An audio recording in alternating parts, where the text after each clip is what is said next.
Okay, I am.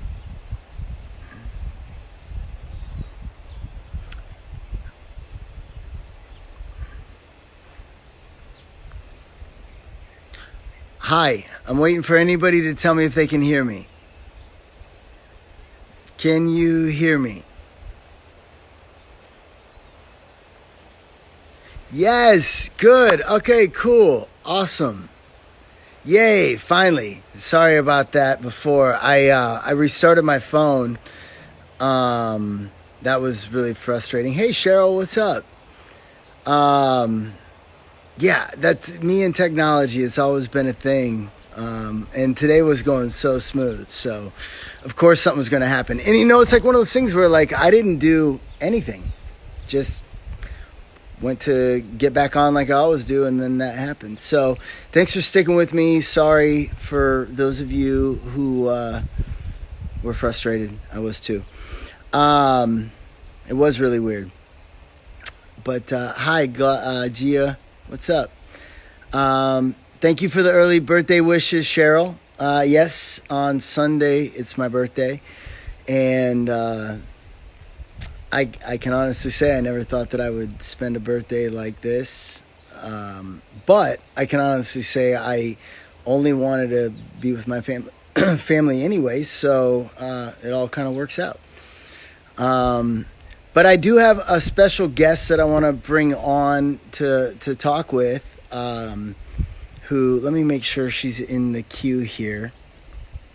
Yes, she is. Okay, cool. Hold tight, Melinda. I wanna like brag you up real quick. Uh, we I've known Melinda since like 2006. I think we're gonna figure this out. Maybe 2008. She was a writer producer of a show called Woman's Murder Club, and I was a guest star where I probably played a bad kid. I think I can't remember actually, but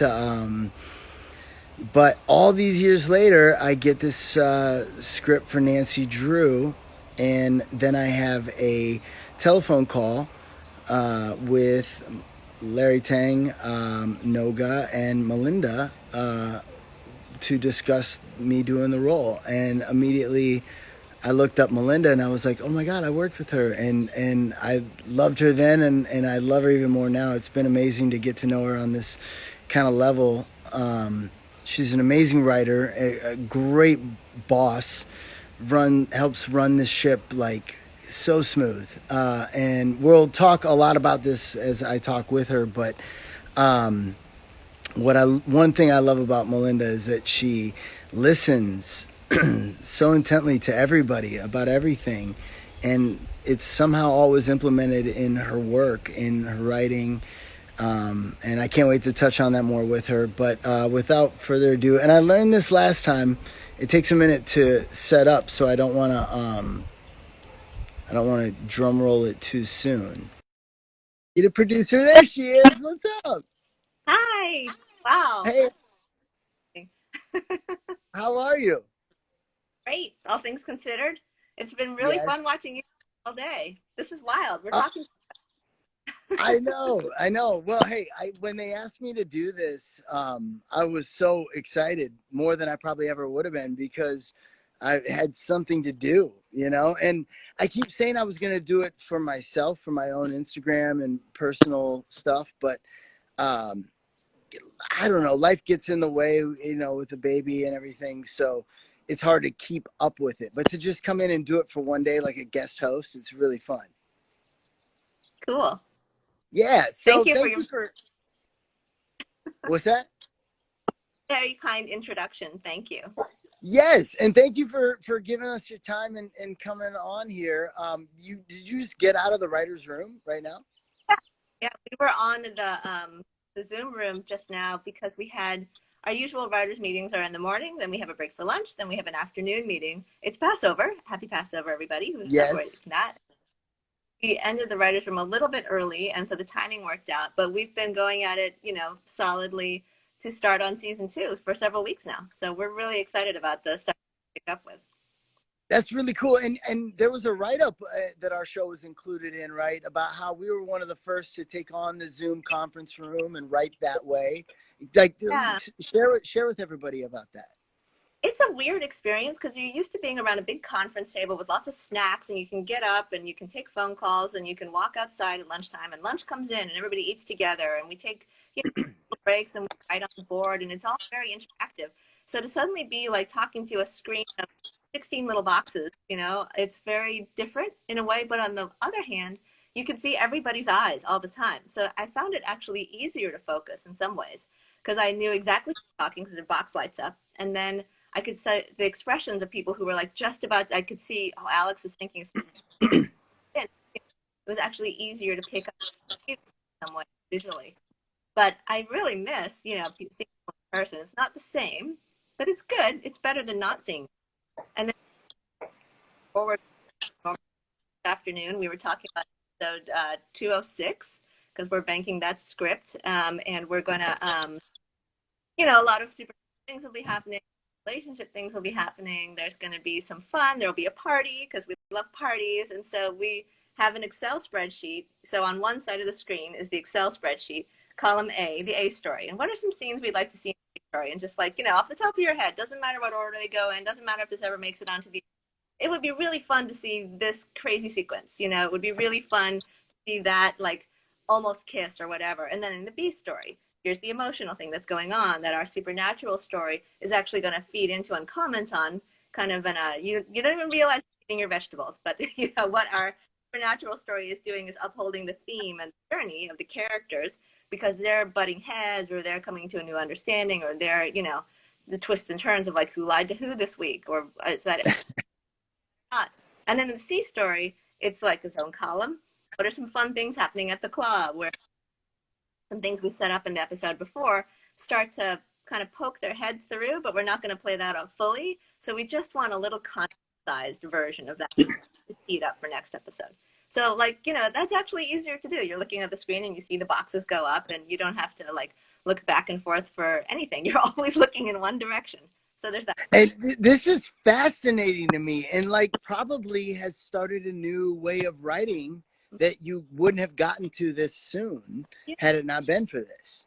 Well, it's definitely, it makes you wonder on the other side of all this how things may change, you know, because we realize there's a lot more time in the day now that we're not all in our cars for a half an hour or an hour solid, or there's a kind of efficiency saying, you know, we may work a shorter chunk of time in the afternoon, but it's so focused because we want to get it done and because we all have to get in line at the grocery store or whatever. It just makes you manage your day differently. So I do think there are going to be things that come out of it going forward that, yeah, will totally change how things are done.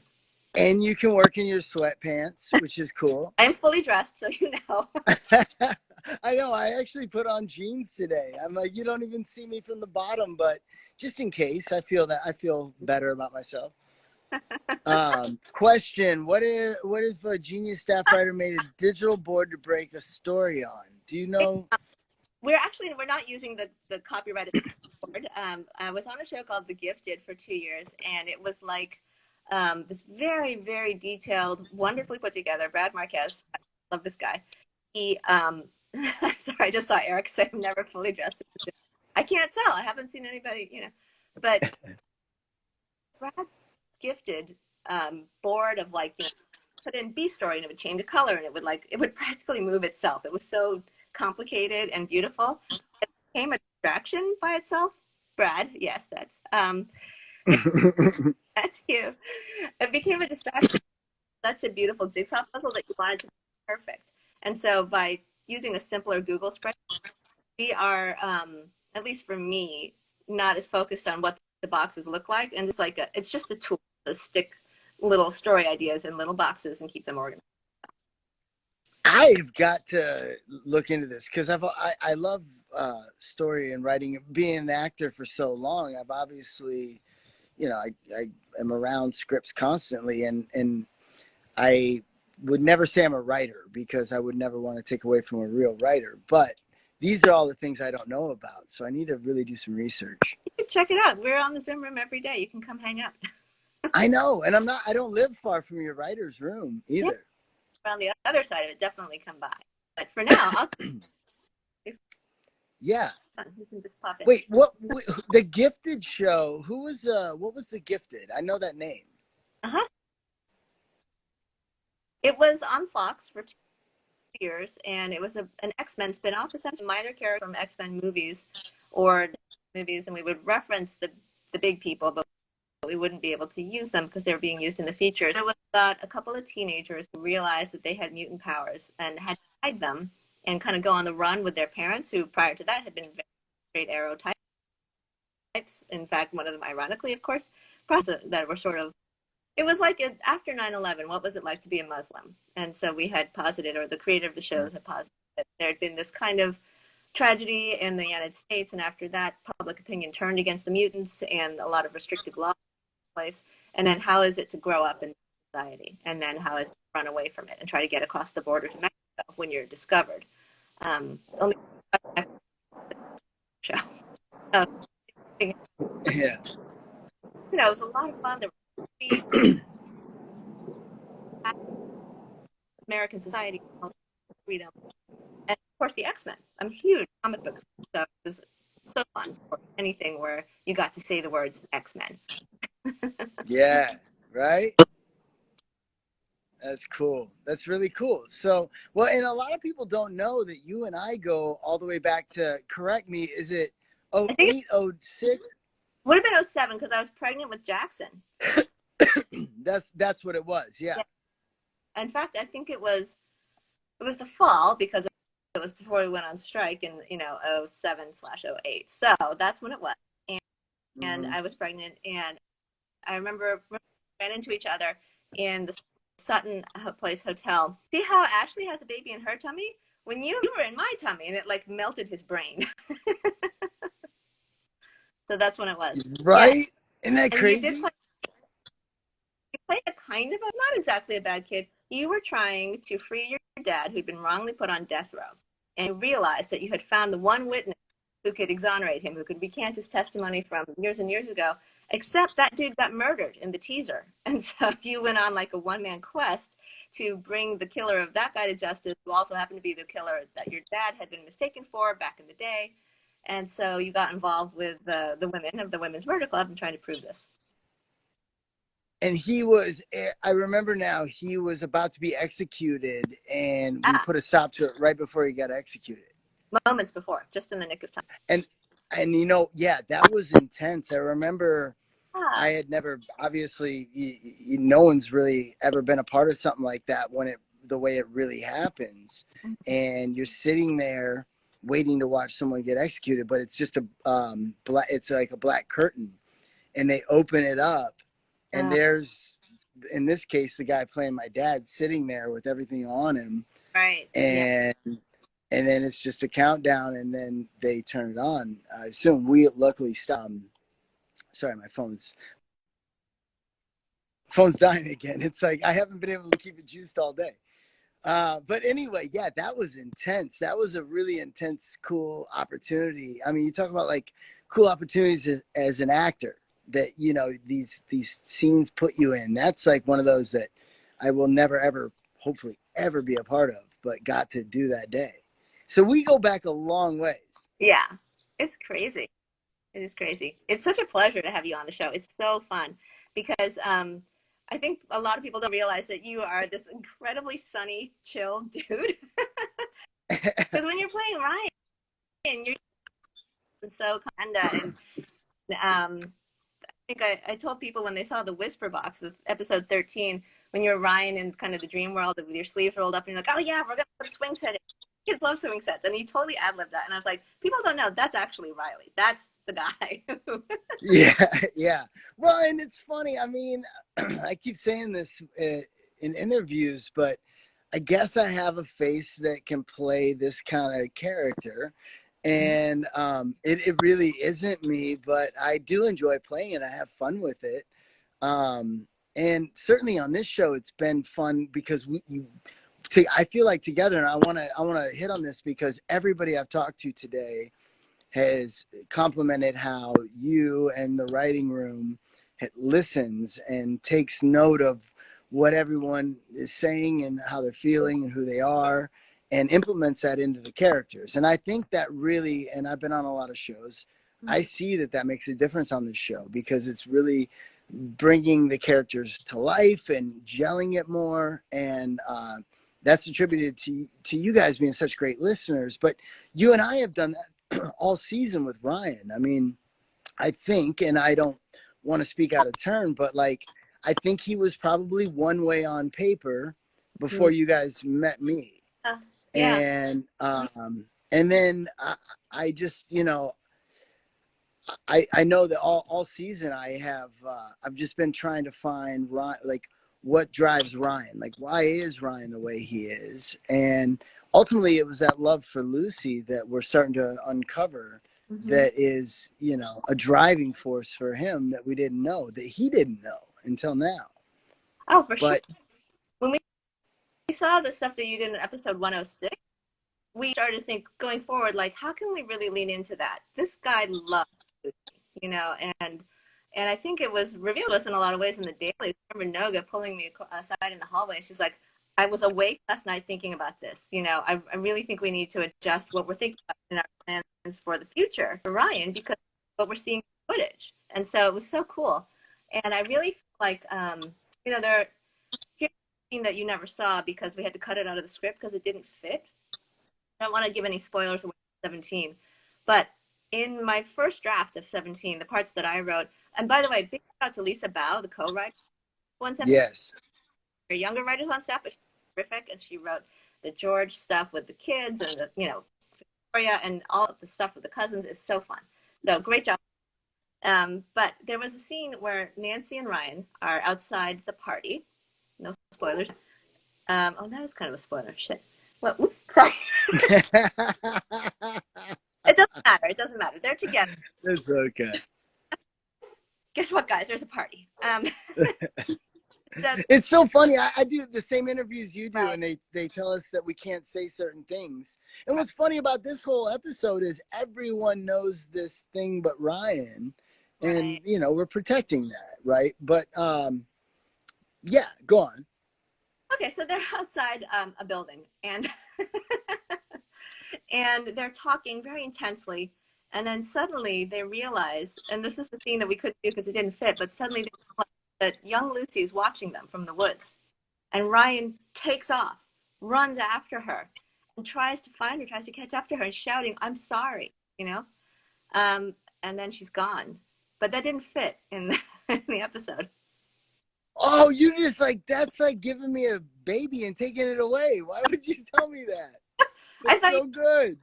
I wanted to do that. I really wanted to do that. Oh, I love that. I love that. But I was saying earlier to Larry, I think maybe Leah, and yesterday I did some interviews, and I was telling everybody what I do love about you and I know you do this with everybody, I'm sure, but so what I love about you is, you know, there's been times where you've sat and picked my brain and talked to me, and just like, it's almost like a therapist where you're asking me how I feel about the situations that are going on with the character, and you just listen, and I love it because I walk away and I never know how you really feel, and I always am like, did I say too much? Did I not say enough? What do you think? Yeah, but then I'll get a script a couple weeks later, and like, you've implemented all these things that we've talked about into it in these really cool ways, like ways that I wish I could have expressed it in the first place. So that's really, I thank you so much. Oh my God, it's my pleasure. It's really fun to talk to you about stuff, first of all, but definitely some of the things we talked about when we were shooting 112 in the yacht club. And I was like, hey, let me just ask you, Yes. what would your reaction be? We had to talk about that. And some of that definitely made its way into tonight's episode. You know, not necessarily in the words, but kind of in the emotional shifts. I think some of the things going through your head, some of kind of the reactions you have are based in a lot of ways on that conversation. I know Riley would have felt like this. So I feel like there's some part that Ryan is going to absorb also, you know? Yeah, that's in particular one of the things I was talking about. It was so cool, and it made it so powerful. I mean, this episode tonight, you know, and I said this all week in these interviews, that I spent 17 episodes waiting for this. You know, I was so excited because we talked the day that we were signing on to do the show, and you were like, here's what's going to happen with this guy. And I'm like, I'm waiting, and I don't know how it's going to break down. And it could have been any which way. And the way that you guys crafted this is so beautiful.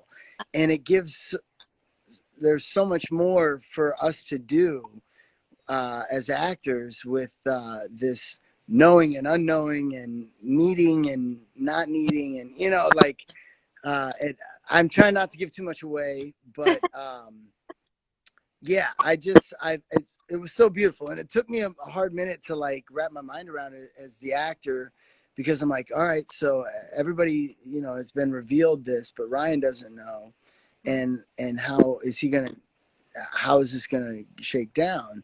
And the way you guys did it this episode is so cool. I love it. It's by far my favorite episode. Oh, thank you. I'm biased. It's one of my favorites too. I don't like to have too many favorites, but it's got a special place in my heart for sure. I also need to credit the writers' room and Noga, whose idea it was, you know, get go that this kind of arc would play out. This was all Noga. She came in with a pitch to the CW, and she was like, "This is how I think Nancy Drew came," and so that's what they bought in the air. So I was, you know, lucky enough to jump on that train. But as far as like the particular twists and turns of this episode, even, you know, some of the great lines, it's a very collaborative, right? So it's definitely all out of my computer, or even all out of, you know, half and half. There's so much input from the writers. We call it hive mind, the room brain. When we're talking about these scenes, when we wrap, you know, we have an early draft, and everybody says, "Well, what if that scene, but did this, you know, a confrontation in this other scene that already exists?" And so we start to kind of reshape it, finesse it, and fine tune it, and all of that is such a team effort. So it's so the whole writing staff. Yeah, they're amazing. I mean, Noga, we can't go without mentioning Noga. She's, you know, the mastermind behind this. She totally is. Yeah, love Noga so much. Is there anything while we have you here? Scott Wolf's on. Hello, Scott Wolf. I've and a got lot Scott of people have, sorry, with interesting yeah, questions, and we want to. yeah. Go ahead.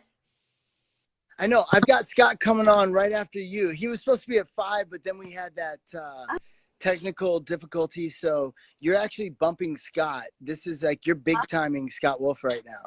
Who's Melinda now? Yeah, well, you are the boss, Melinda. So I'm sure he's cool waiting for a minute.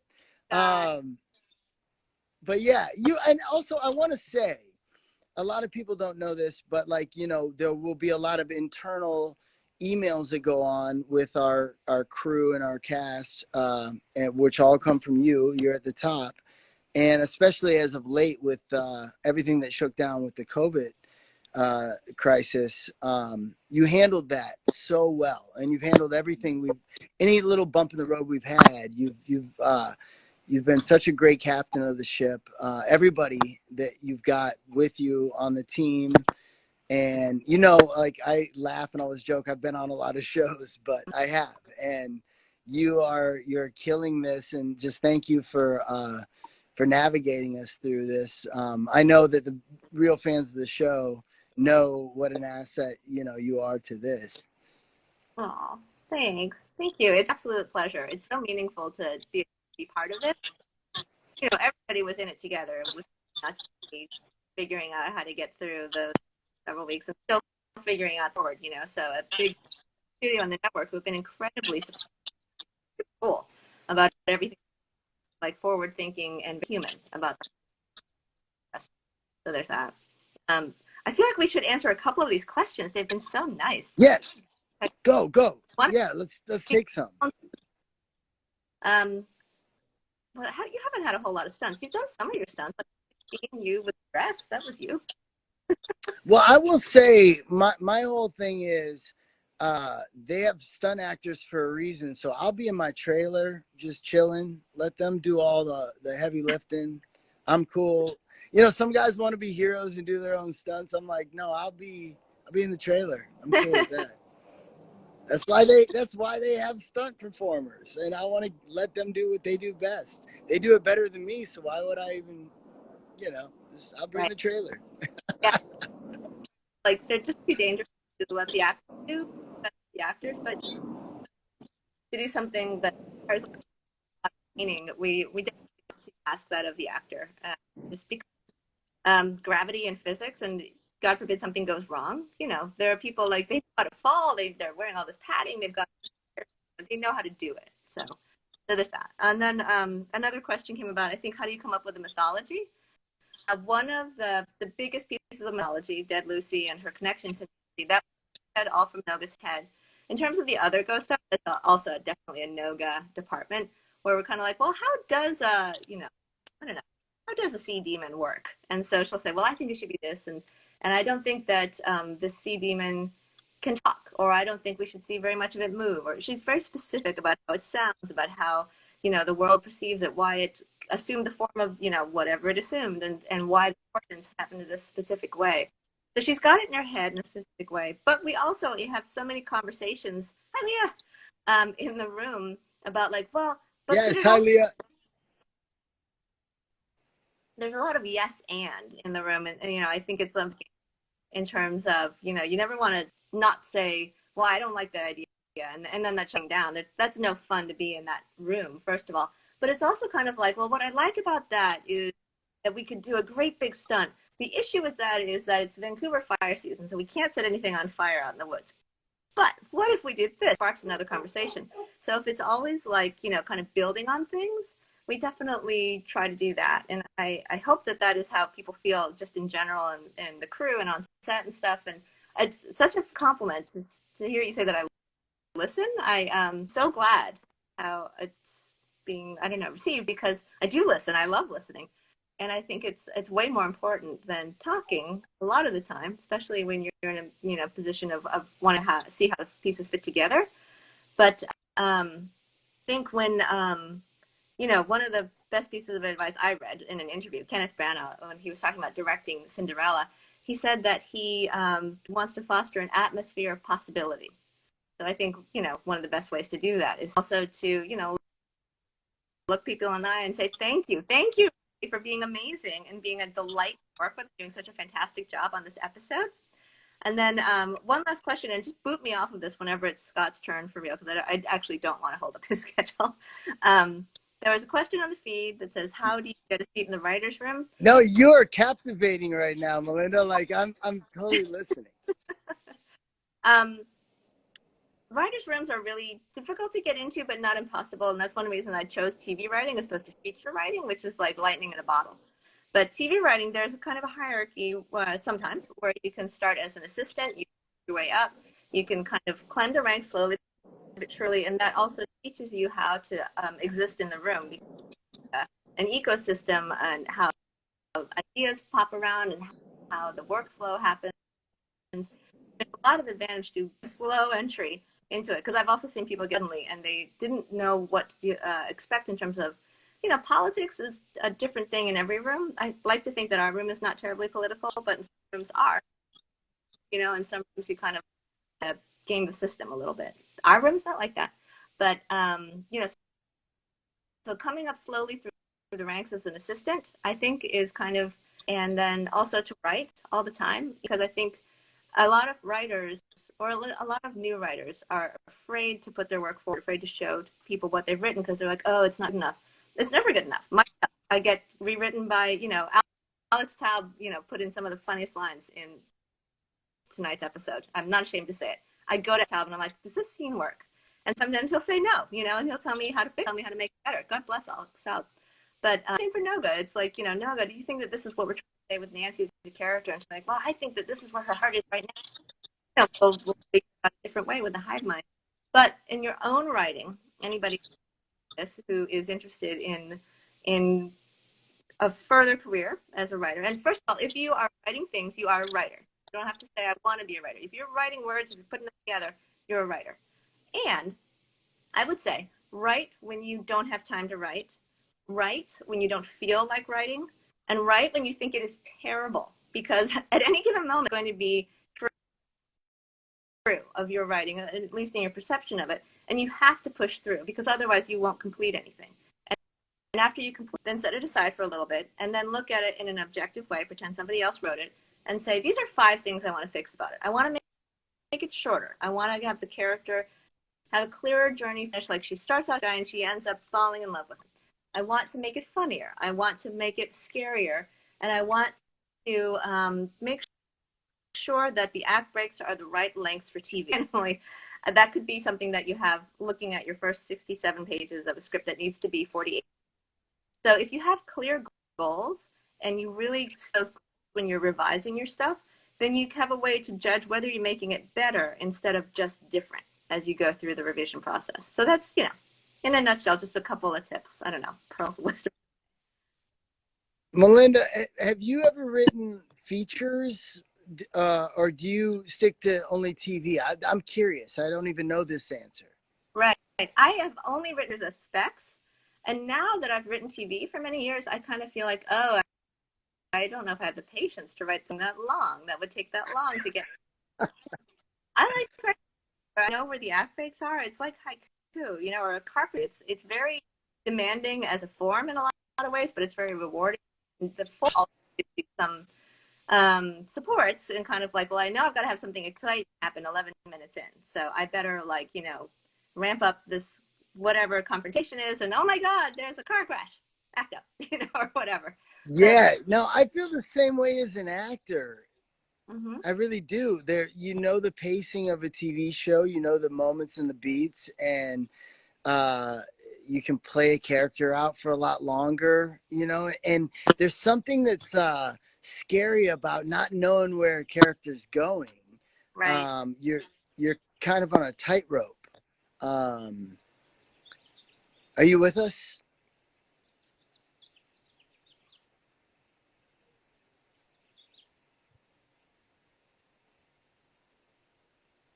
Melinda?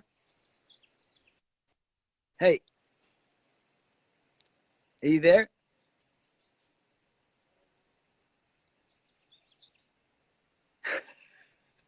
I love technology. Can you hear me?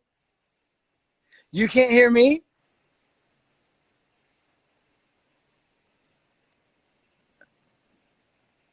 Wait, can you hear me? No. Wait. Can y'all hear me or just her? What's going on? Well, hey, I love you. Thank you for coming on.